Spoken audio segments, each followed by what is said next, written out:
Fala galerinha, tudo bem? Sejam bem-vindos mais uma vez ao canal Matemática com o Rubão. Eu sou o professor Rubem Carneiro e na aula de hoje nós vamos falar um pouquinho sobre a bissetriz de um ângulo. Então, primeiro vamos entender o que é uma bissetriz.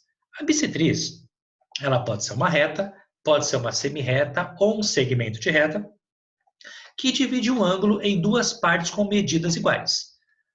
Ou seja, imagine a seguinte situação. Nós temos aqui uma semirreta, ela começa num ponto e não termina mais.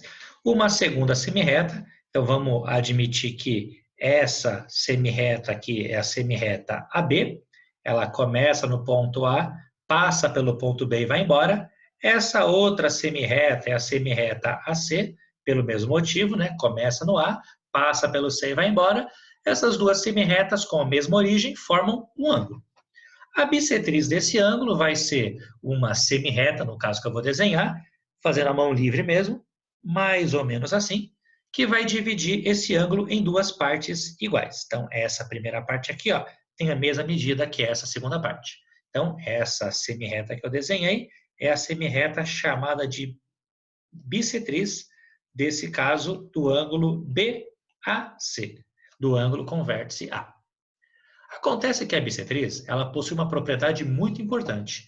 E eu quero, nessa aula de bissetriz, demonstrar essa propriedade a você.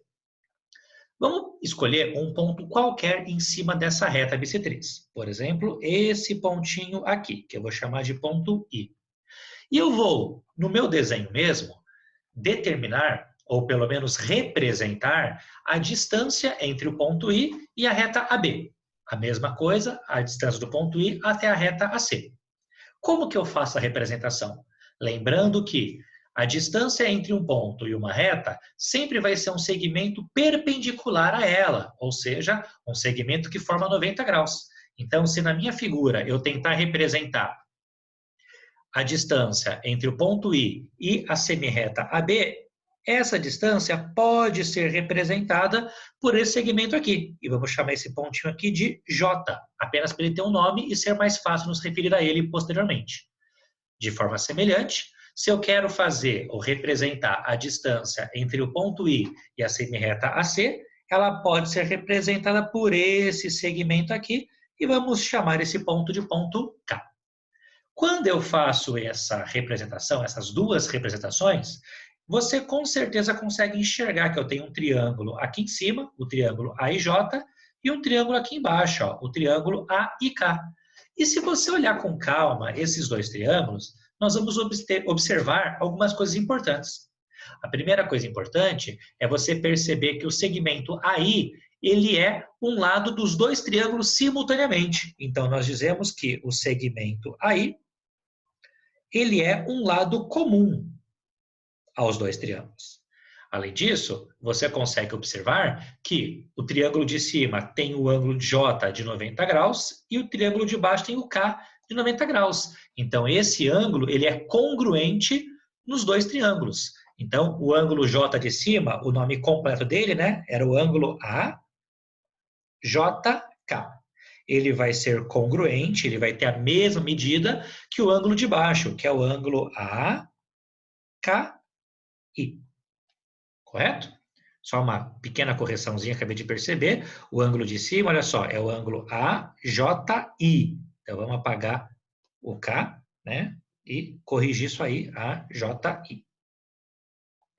E a terceira coisa importante a você perceber é aqui, ó. Esse ângulo aqui e esse ângulo aqui de baixo, como era uma bissetriz, também são ângulos congruentes, também são ângulos que possuem a mesma medida. Então, o ângulo de cima é o ângulo JAI, ele vai ser congruente ao ângulo de baixo, que é o ângulo KAI. Desse modo, essas três coisinhas juntas acabam me garantindo, pelo critério lado, ângulo, ângulo oposto, que o triângulo de cima é congruente ao triângulo de baixo. Então, vamos escrever isso, essas três coisas juntas, pelo critério lado, ângulo, ângulo oposto, garantem que o triângulo de cima, que é o triângulo AJI, ele é congruente ao triângulo de baixo, que é o triângulo AKI. E essa congruência desses dois triângulos garantem que não apenas o lado AI, mas todos os outros lados, eles são congruentes aos lados correspondentes.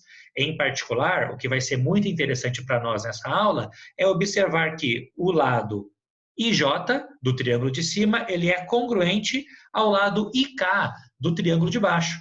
Ou seja, essa congruência de triângulos me garantem que a distância do I até o J é exatamente igual à distância do I até o K. E essa situação representa uma propriedade essencial quando falamos de bissetriz de um ângulo. Se você tiver uma bissetriz, qualquer pontinho que você escolha em cima dessa reta bissetriz, ele vai ter a mesma distância aos dois lados do seu ângulo. Em outras palavras, a bissetriz ela vai ser o lugar geométrico formado pelos pontos equidistantes aos lados de um ângulo. Tudo bem? Essa foi a nossa aula de hoje. Um forte abraço a você e até a próxima.